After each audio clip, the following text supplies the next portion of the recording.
Hello guys, welcome to 009 series.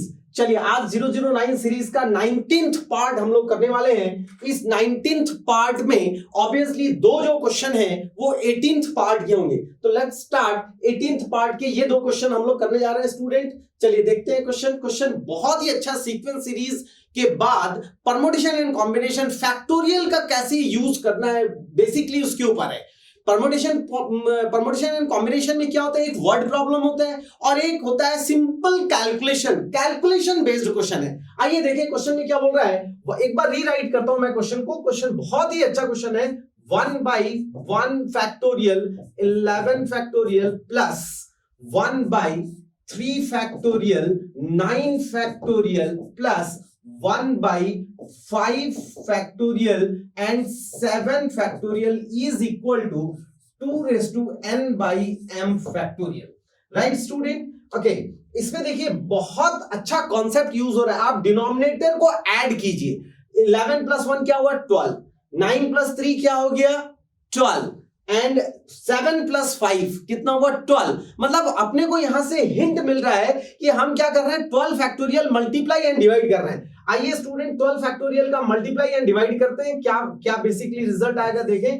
12 factorial by 12 factorial 1 factorial 11 factorial plus 12 factorial divide by 12 factorial 3 factorial 9 factorial plus 12 factorial divide by 12 factorial 5 factorial 7 factorial is equal to this is 2 raised to n by m factorial। अब आप ध्यान से देखिए 1/12 factorial common ले रहा हूं मैं, बहुत ध्यान से देखिए 1/12 फैक्टोरियल कॉमन यहां से बच रहा है। देखो ध्यान से देखो, ये आ रहा है 12 फैक्टोरियल डिवाइड बाई ये प्रीवियस जो था 1 फैक्टोरियल 11 फैक्टोरियल प्लस ये 12 फैक्टोरियल कॉमन आ गया 12 factorial by 3 factorial into 9 factorial plus this is 12 factorial by ये 12 फैक्टोरियल कॉमन है 5 factorial into 7 factorial right hand side as it is 2 raised to n by m factorial. देखिए बहुत important concept यहां पे use कर रहे हैं हम लोग। हाँ जी देखिए इसमें क्या कर रहे हैं, देखो एक बहुत इंपॉर्टेंट फॉर्मूला आपको बता रहा हूं स्टूडेंट। फॉर्मूला क्या है एनसीआर इज इक्वल टू क्या होता है बेटा n factorial by n minus r factorial. आप देखो 12CR मतलब 12C1 क्या हो जाएगा 12 factorial by 12 minus 1 into R factorial तो होगा ही होगा, वो तो होना ही है। 12 minus 1 means 11 factorial into 1 factorial. तो ये जो है इसको मैं क्या लिख सकता हूं 12C1। ये आया बेटा 1/12 फैक्टोरियल, ये हो गया 12C1। ऑब्वियसली ये क्या होगा 12C3, ये क्या होगा 12C5 और इधर हो गया राइट हैंड साइड पे हो गया 2 raised to n by m factorial. अब बहुत इंपॉर्टेंट चीज बताने जा रहा हूं, बहुत ध्यान से सुनिएगा जो मैं कहना चाहता हूं। क्या कहना चाहता हूं देखिए, यहां पे हम 2 से मल्टीप्लाई कर रहे हैं 2 से डिवाइड कर रहे हैं। ऐसा करने से क्या हो रहा है, ऐसा करने से क्या हो रहा है देखो ये वाला जो 2 है न्यूमरेटर का इसके साथ ऐड होगा और ये जो डिनोमिनेटर का 2 है इसको मैं इधर लेकर आ जाऊंगा, इसको इधर लेकर आ रहा हूं। क्या रिजल्ट हो रहा है देखिए 1/12 फैक्टोरियल और ये 2 सबके साथ मल्टीप्लाई हुआ 12 इंटू 2 12C1 2 इंटू 12C3 और इसमें आ जाएगा 2 इंटू 12C5 और न्यूमरेटर का जो 2 है ये ऐड हो गया 2 raised to n plus 1 divide by m factorial. कहानी समझ में आ रही है। अब ये देखना स्टूडेंट इसका क्या मीनिंग निकल रहा है, इसको मैं बहुत डिटेल में समझा रहा हूं, इसको थोड़ा ध्यान से देखिएगा। हमारे पास क्या है स्टूडेंट 2 इंटू 12C1। क्या मैं इसको 2 इंटू 12C1 को मैं लिख सकता हूं 12C1 प्लस 12C1 2 टाइम्स हो गया। अच्छा 12C1 को मैं बड़े आराम से लिख सकता हूं मुस्कान फॉर्मूला का यूज करके 12C11।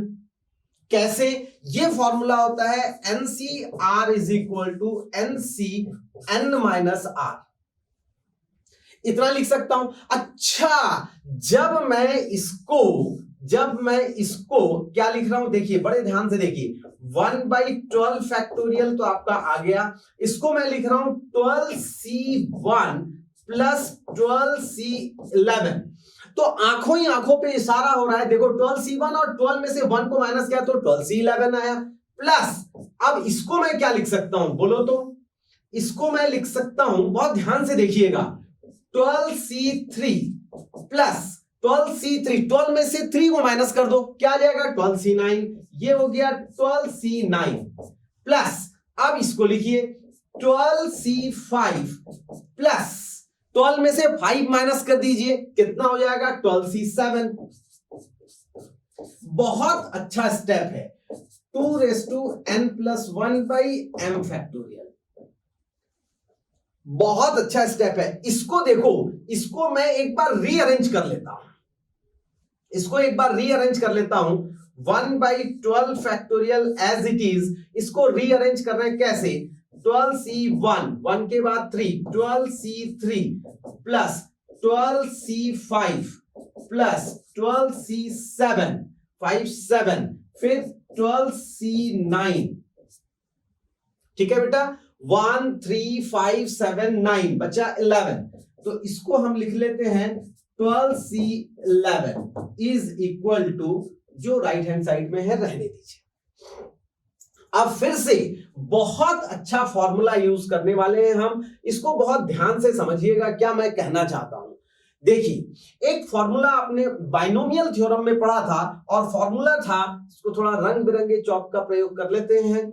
यहां पर ये फॉर्मूला होता है NC0 plus NC2 plus NC4 plus NC6 और even plus dot is equal to odd NC1, NC3, NC5 plus dot is equal to होता है 2n+1।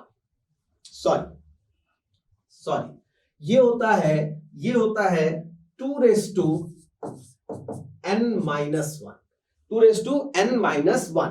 तो आप देखो, हमारे पास जो ब्रैकेट के अंदर है, बस ये वाली चीज, इसको मैं क्या लिख सकता हूं? ब्रैकेट के अंदर वाली चीज को हम क्या लिख सकते हैं अकॉर्डिंग टू दिस फॉर्मूला? इस फॉर्मूले से क्या लिखे, देखिए ये तो आपका ऐसा ही रहेगा 1/12 फैक्टोरियल ब्रैकेट, ये हो जाएगा 2n-1, n हो गया 12 -1, right hand side 2n+1/m factorial. Right hand side कहां से बेटे? राइट हैंड साइड ये वाला, वेरी गुड। बस अब कुछ नहीं है, ये हो गया 2n11 divide by 12 factorial is equal to 2n+1/m factorial. Compare कीजिए, n+1 is equal to 11, therefore n is equal to 10 and m is equal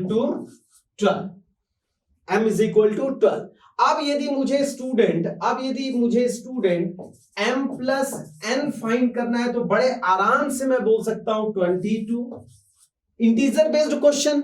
और यदि आपको m×n फाइंड करना हो, तो भी मैं बड़े आराम से फाइंड कर सकता हूं। कितना हो जाएगा?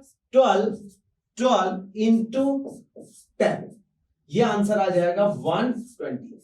तो डिपेंड करता है कि आपका क्वेश्चन किस फॉर्म में है। यदि क्वेश्चन m+n पूछा गया है तो 22, m×n पूछा गया है तो 120। बहुत इंपॉर्टेंट क्वेश्चन था, बहुत इंपॉर्टेंट क्वेश्चन यहां से हमने स्टार्ट किया। देखिए, यदि आप इसको फैक्टोरियल में सॉल्व करते हैं, तो आप सॉल्व करते रह जाएंगे। फैक्टोरियल में काफी बड़ा होगा, फैक्टोरियल में यदि सॉल्व करेंगे तो सॉल्व करते रह जाएंगे। हमने यहाँ पे 12 से मल्टीप्लाई डिवाइड क्यों किया, दैट इज इंपॉर्टेंट। ट्विस्ट तो यहीं पे है। उसके बाद हमने ये फॉर्मूला लगा दिया, इसके ऊपर ये फॉर्मूला लगाया, इसके बाद ये फॉर्मूला लग गया, और ये जो सबसे इंपॉर्टेंट फॉर्मूला लगा के हमने इसको ट्विस्ट करके क्वेश्चन को चेंज कर दिया। इसके बाद m+n और mn अपने को फाइंड करना है, mn फाइंड करना है, तो अपन सॉल्व कर सकते हैं। आइए नेक्स्ट क्वेश्चन करते हैं स्टूडेंट, जरा देखिए नेक्स्ट क्वेश्चन क्या है। नेक्स्ट क्वेश्चन बहुत ही अच्छा क्वेश्चन था। देखो आपके सामने में ये क्वेश्चन है, इसको हम लोग बिल्कुल इतना इंपॉर्टेंट कॉन्सेप्ट मैं आपको एक्सप्लेन करूंगा, बहुत ध्यान से आप देखिएगा क्या मैं बताने जा रहा हूं। देखो समेशन को सॉल्व करते हैं।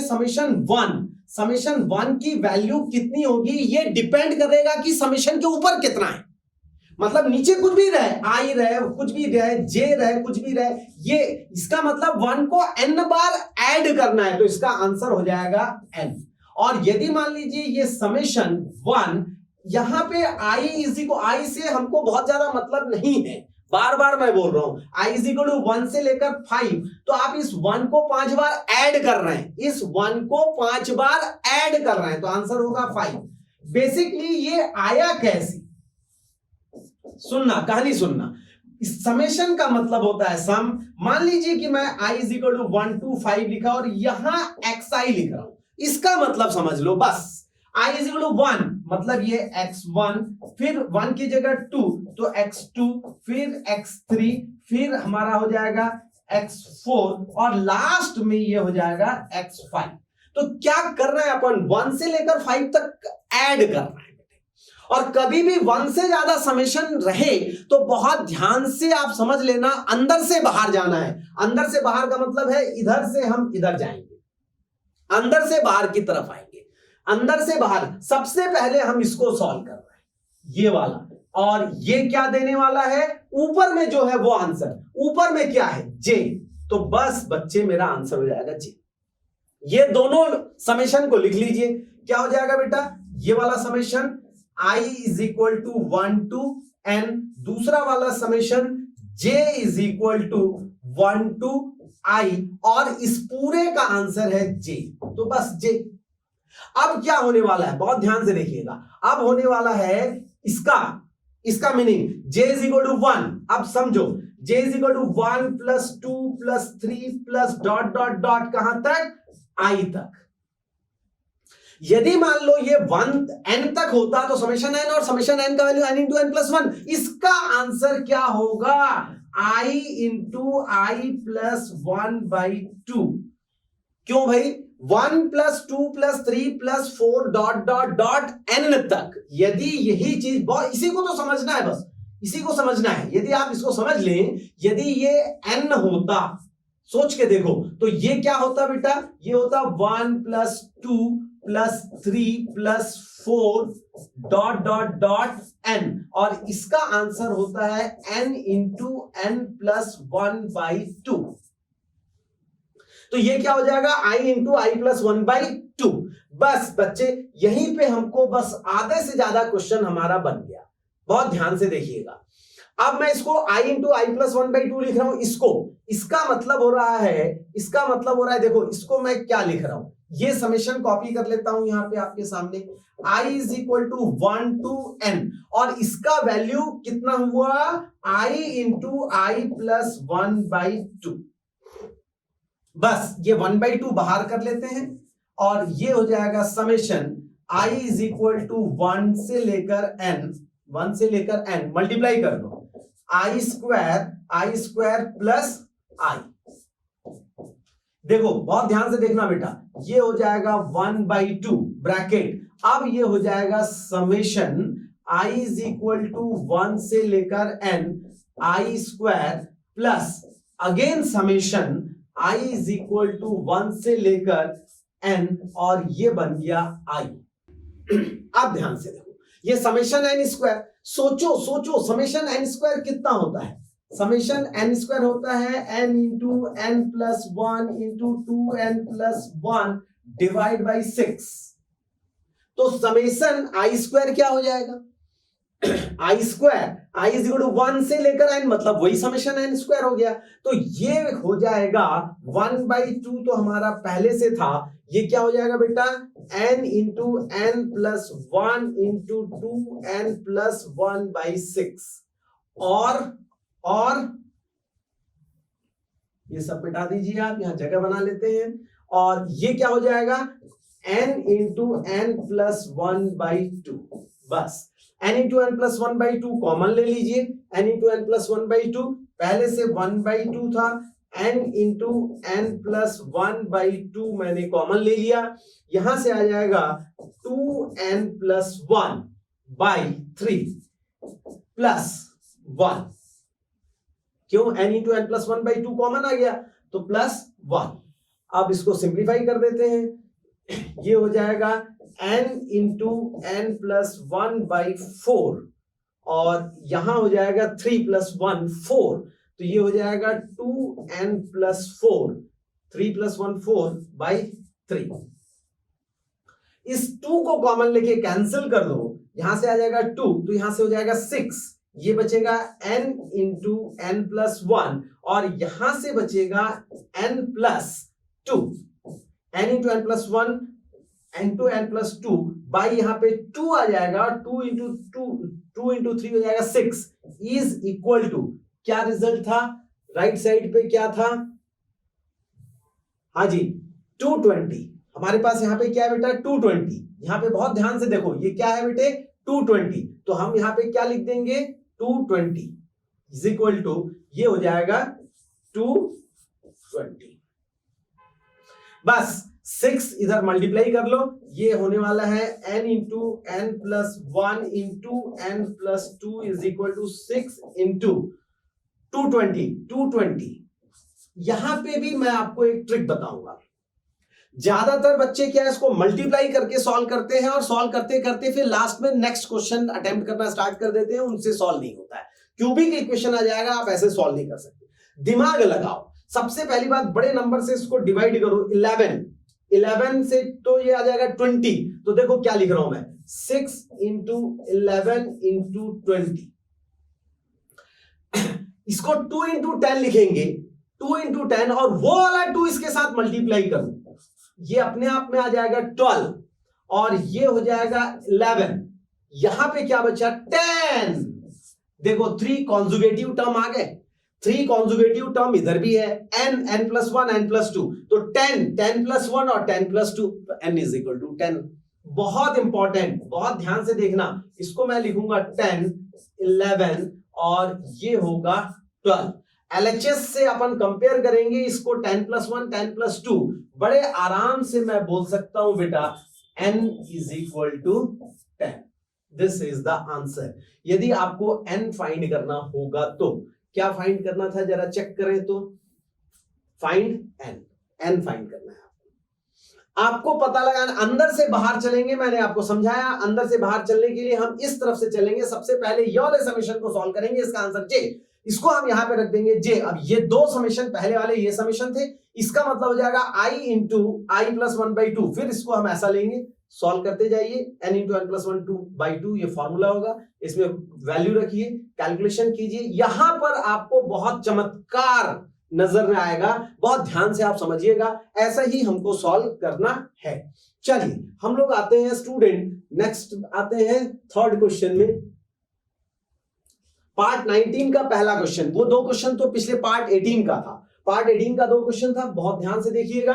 चलिए ये हमारे पास बहुत अच्छा क्वेश्चन है। If integration of fx dx is equal to इतना गिवन है, इसको बहुत ध्यान से देखिए।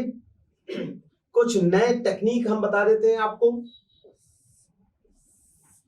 देखिए स्टूडेंट, इंटीग्रेशन fx dx, यदि मैं इसको डिफरेंशिएट कर दूं, बहुत ध्यान से समझना, यदि मैं इसको डिफरेंशिएट कर दूं, यदि मैं डिफरेंशिएट कर दूं, तो क्योंकि मुझे fx चाहिए, fx की वैल्यू फाइंड करनी है, यदि मैं इसको डिफरेंशिएट कर दूं तो ये बैलेंस हो जाएगा, और बैलेंस हो जाएगा और ये क्या बनेगा, इधर क्या आ जाएगा बेटा, fx। बहुत बढ़िया। और इधर क्या होगा, 2, और इसको डिफरेंशिएट कर रहे हैं 3, fx raise to 2 plus 0। Differentiate किया ना, बहुत ध्यान से देखिए। यहां पे हमारा एक और आएगा, ये हो जाएगा 3fx रेज़ टू 2 इंटू यहां आएगा f डैश x प्लस 0। इसको मैं लिख सकता हूं fx से कैंसिल हो जाएगा, 1 इज इक्वल टू 6, यहां आ जाएगा fx into f dash x। इसको देखो कितने तरीके से हम लिख सकते हैं, बहुत इंपॉर्टेंट क्वेश्चन है, बहुत ही इंपॉर्टेंट क्वेश्चन। इसको मैं LHS में लिख रहा हूं 6 times of F X into dash X का मतलब होगा D by D X of F X is equal to, ये क्या हो जाएगा 1। इस dx को इधर शिफ्ट कर लो, देखो क्या होने वाला है 6 F X into D F X is equal to, यहां पे आ गया 1 dx। अब integrating both side, integrating both side, देखो बहुत ध्यान से देखना बेटा, 6 as it is integration F X, ठीक है, F X D F X is equal to, ये आ जाएगा इंटीग्रेशन 1 dx।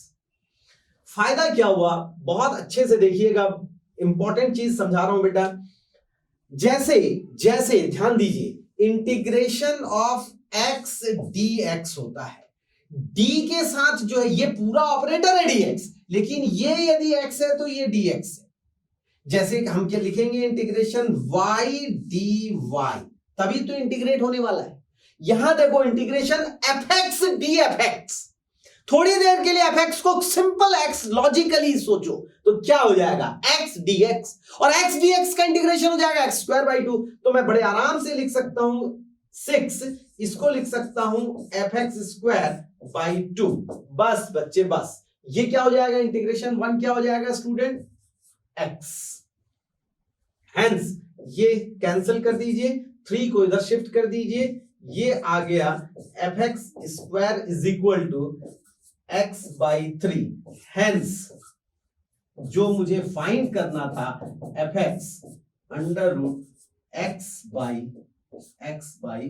3, x बाई 3, क्यों भाई अंडर रूट x बाई 3, इसमें under root x by 3, right student.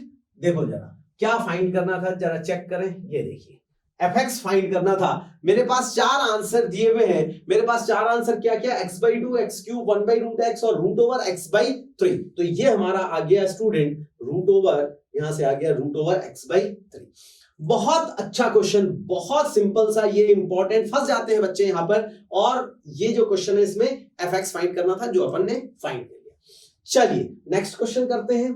ये हमारा था क्वेश्चन नंबर था मतलब फर्स्ट। इसके बाद अपन करते हैं यस, इस क्वेश्चन को देखें जरा, इस क्वेश्चन को देखें क्या बोलता है। सेकंड क्वेश्चन हम इसी को लेके रखें। एक्चुअली क्या 2 क्वेश्चन हमारे पहले थे, ये 2 क्वेश्चन पहले था, पहला था इसका पहला क्वेश्चन ये था, एक्चुअली ये सेकंड क्वेश्चन हमको लिखना चाहिए, कोई बात नहीं चलेगा। चलो अभी हम लोग करते हैं ये क्वेश्चन। क्वेश्चन बहुत अच्छा क्वेश्चन है, क्वेश्चन को रीड कीजिए क्या बोल रहा है। 2 क्वेश्चन पिछला वाला किए, 1 क्वेश्चन इसके बाद इंटीग्रेशन वाला, तो ये 4th नंबर का हम लेकर चल रहे हैं। 5, 6, 7 क्वेश्चन करेंगे। ओके चलो स्टूडेंट, इसमें क्या बोल रहा है जरा ध्यान से सुने जरा। If x mod of x plus 1 and mod of x plus x minus 1 are the first 3 term of an AP, कोई भी AP है उसके 3 टर्म हमारे हैं, x है comma mod of x plus 1 है और एक है मॉड ऑफ x माइनस 1। अच्छा ये 3 टर्म एपी में है। एपी में रहने से क्या होता है बेटा, 2 times of middle term, 2 times of middle term is equal to first this plus mod of x minus 1, ऐसा हम लिख सकते हैं। अब यहां पे इस मॉड से बेसिकली ये जो है मॉडुलस फंक्शन की कैलकुलेशन पे बेस्ड है। बेसिकली ये जो क्वेश्चन है मॉडुलस फंक्शन के कैलकुलेशन के ऊपर दिया हुआ है। आसान क्वेश्चन है, चलिए स्टार्ट करते हैं। वेरी कर्व मेथड से इसके 2 रूट्स मिल जाएंगे, इसका हो जाएगा -1 और इसका हो जाएगा +1। यदि हम इसको वेवी कर्व मेथड से देखें तो यहां पे हो जाएगा -1 और यहां हो जाएगा +1। ये जो केस बनेगा इस तरफ का केस 1, इसको लेंगे x is less than equal to -1, less than भी ले सकते हैं, लेस देन इक्वल टू भी ले सकते हैं, कहीं कोई दिक्कत नहीं है। ये जो केस बनेगा ये बनेगा x इज ग्रेटर देन -1 और लेस देन 1, और बेसिकली ये x is greater than equal to 1। ये 3 केसेस अपने को लेना है और इस 3 केसेस को सिंप्लीफाई करना है और बस आंसर। तो केस नंबर 1 हम ले रहे हैं। केस नंबर 1 में क्या लेंगे बेटे, x is less than equal to -1, less than -1 ले सकते हैं, इक्वल टू को सेकंड केस में आप कवर कर लेना, कहीं कोई दिक्कत नहीं। तो हम ऐसे समय में क्या करते हैं, एक वैल्यू लेते हैं -1 से कम वाली, मान लीजिए -2, -3, -4, -5, -6, माइनस कुछ भी, -5 मैंने लिया, -5 को मैं यहां रखूंगा तो ये नेगेटिव ओपन होगा, mod of x plus 1, mod of x plus 1 जो है नेगेटिव ओपन होगा, नेगेटिव, क्योंकि हमको इसी से निजात पाना है, देखना है कि मॉड ऑफ x प्लस 1 किस तरीके से ओपन हो रहा है, तो नेगेटिव के साथ ओपन होगा, साथ ही साथ इस माइनस के लिए ये कैसा हो रहा है, ये भी माइनस में आएगा, क्यों भाई, -5 रख के देखो, -5 -1 क्या हो जाएगा बेटा, -6, मतलब मॉड ऑफ x माइनस 1 को भी हम माइनस के साथ ओपन करेंगे। This is the beautiness of this question.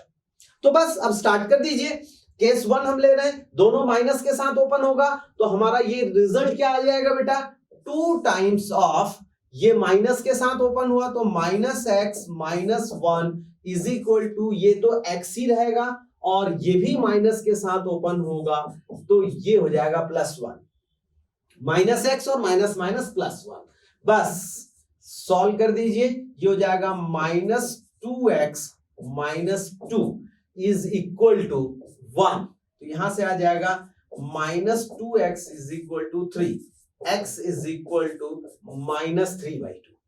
अब सोचो कि यदि x हमारा -3/2 आ गया है तो ये 3 टर्म क्या क्या होंगे, एक होगा -3/2, एक होगा -3/2 +1, मतलब कितना हो जाएगा बेटा, -1/2, और एक है -3/2, -3/2 -1, -5/2, -5/2, ये 3 टर्म आ गए, -3/2, -3/2 +1, अच्छा -3/2 +1 का फिर मॉड, ये सब बहुत ध्यान से देखना है, मॉड, तो ये आ जाएगा प्लस, और -3/2 -1, तो ये कितना हो जाएगा, -5/2, इसका भी मॉड, -5/2 का भी मॉड, तो ये भी हो जाएगा प्लस में, तो ये 3 टर्म मेरे को मिल गए। अब अपने को फाइंड करना है सम अप टू 20 टर्म, मेरे को sum up to 20 term find करना है, चलिए फाइंड करते हैं।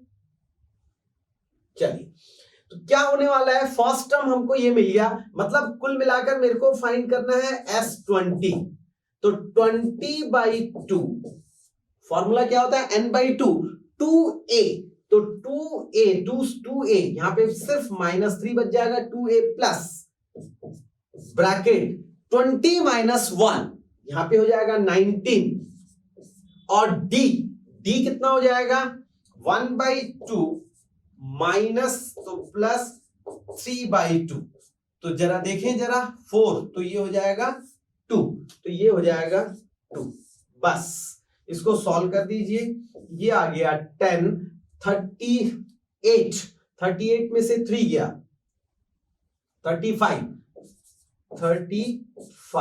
तो ये तो सीधा सीधा मेरा आंसर आ गया 350। चेक करते हैं कोई भी आंसर 350 है क्या, यस, मेरा आंसर यहाँ पे 350 नजर आ रहा है, और इसमें सबसे बड़ी बात है कि 350 कहीं भी नहीं है, तो मैं गैस कर सकता हूं कि यही आंसर करेक्ट होगा।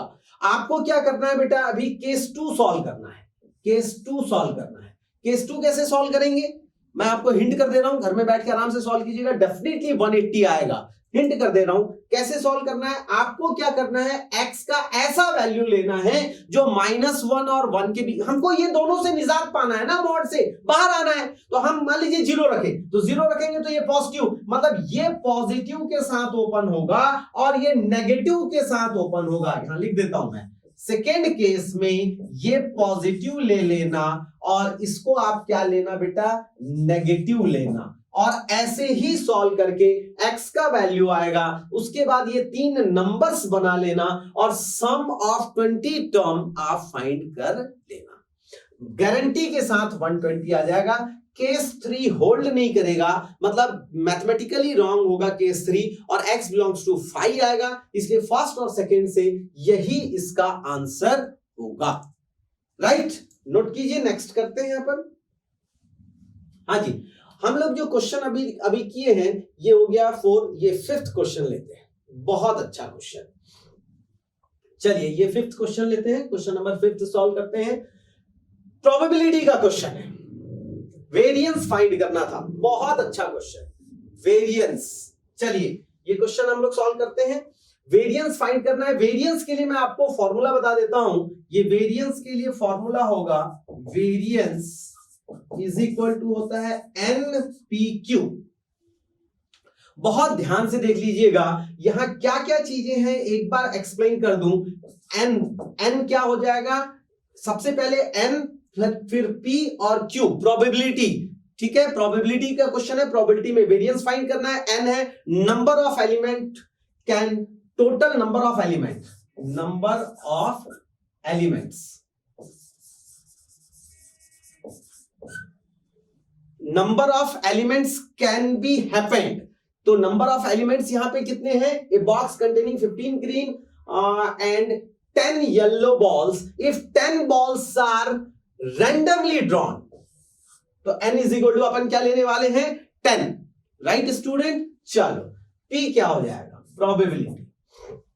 नंबर ऑफ सक्सेस, ये होगा नंबर ऑफ सक्सेस, और Q होगा number of failures. Number of success में क्या होगा, नंबर ऑफ सक्सेस में क्या होगा, number of obtaining green ball, P होगा number of obtaining green ball. तो ग्रीन बॉल कितने हैं भैया, 15।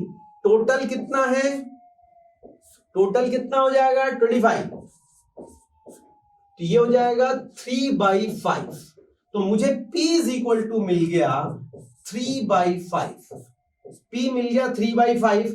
ऑब्वियसली Q जो है, Q क्या होगा, नंबर ऑफ फेल्यूर्स। तो नंबर ऑफ फेल फाइंड करना है, तो Q को हम क्या कर सकते हैं, Q इज इक्वल टू हो जाएगा 1 माइनस P। तो 1 माइनस 3/5, तो ये हो जाएगा 2/5। ये आ गया Q। बस बच्चे, बस वैल्यू रख दीजिए इसमें, NPQ फॉर्मूला है। वेरिएंस फाइंड करना था, N हो गया 10, P हो गया 3/5 और Q है 2/5। 2/5, 5 2, ये हो जाएगा 12/5। बहुत सारे बच्चे वेरिएंस ये 12/5 फाइंड कर लेते हैं, उसके बाद क्या है, घबरा जाते हैं। ये 12/5 वो सोचते हैं अरे 1 से ज्यादा कैसे आ गया, अरे ये प्रोबेबिलिटी का क्वेश्चन है, लेकिन प्रोबेबिलिटी के वेरिएंस का क्वेश्चन है। वेरिएंस फाइंड करना है, प्रोबेबिलिटी नहीं फाइंड करना है, वेरिएंस फाइंड करना है। इसका करेक्ट आंसर होगा 12/5। बहुत आसान क्वेश्चन, नोट कीजिएगा। ये हमारा क्वेश्चन हो गया। इसके बाद लास्ट के 2 क्वेश्चन मैं आपको होमवर्क में दे रहा हूं, बहुत इंपॉर्टेंट क्वेश्चन। ये देखिएगा, एक क्वेश्चन लिमिट का है, पढ़ के देखिए। For each t belongs to r and greatest integer function t, जानबूझकर घुमाया है, greatest integer function, then find one sided limit है। ग्रेटेस्ट इंटीजर फंक्शन है, दोनों लिमिट फाइंड करना पड़ता है। थोड़ा सा आसान करने के लिए वन साइडेड लिमिट दिया हुआ है, limit x tends to 1 plus bracket 1 minus mod of x plus sine mod of 1 minus x sine bracket x/2 greatest integer 1 minus x whole divide by mod of 1 minus x greatest integer function 1 minus x। 4 option 0 1 minus 1 and does not exist. One more question, एक और question हम लोग check करते हैं। एक और question है, if the line y is equal to mx will not intersect the circle x plus 10 whole square plus y minus 10 whole square is equal to 180, then m का ये वैल्यूज फाइंड करना है। ये 2 क्वेश्चन होमवर्क में है। m belongs to -2 to infinity, m belongs to -infinity to -1/2, m belongs to -2 to -1/2, m belongs to -infinity to -2 union -1/2 to infinity। ये दो question आप सॉल्व करके रखिएगा। नेक्स्ट वीडियो में हम इसका सॉल्यूशन करेंगे और नेक्स्ट पार्ट हम लोग डिस्कस करेंगे। Thank you.